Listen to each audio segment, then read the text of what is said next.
Bonjour tout le monde et bienvenue dans une nouvelle vidéo. Cette fois-ci, on va parler des aphrodisiaques et leur lien avec la philosophie.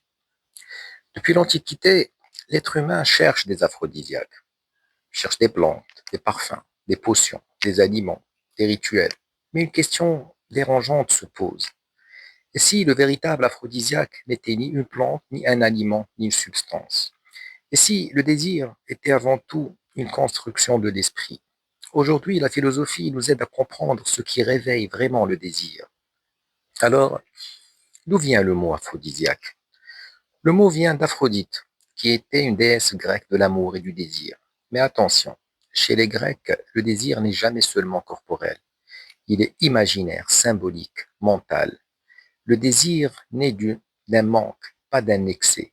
Et cette idée va traverser toute la philosophie. Pour Platon, le désir n'est pas quelque chose qu'on peut provoquer mécaniquement.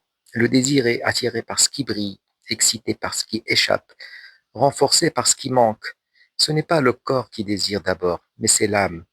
Un aphrodisiaque matériel peut stimuler le corps un instant, mais jamais créer le vrai désir. Le désir est né dans l'imaginaire. Pour Spinoza, par contre, le désir est une force vitale.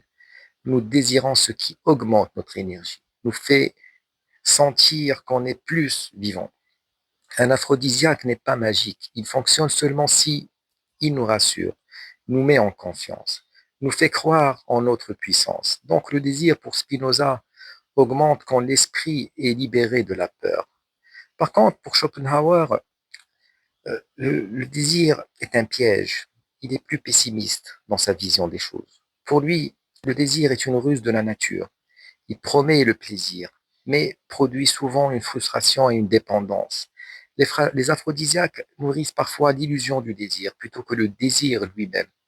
Ils entretiennent l'attente plus que la satisfaction. La philosophie est claire. Le plus grand aphrodisiaque reste le mystère, la confiance, la présence, la liberté intérieure. Le désir, il meurt quand tout est prévisible, tout est contrôlé, tout est mécanique. Par contre, il renaît quand l'esprit est stimulé et l'imaginaire éveillé. En conclusion, la philosophie nous apprend une chose essentielle.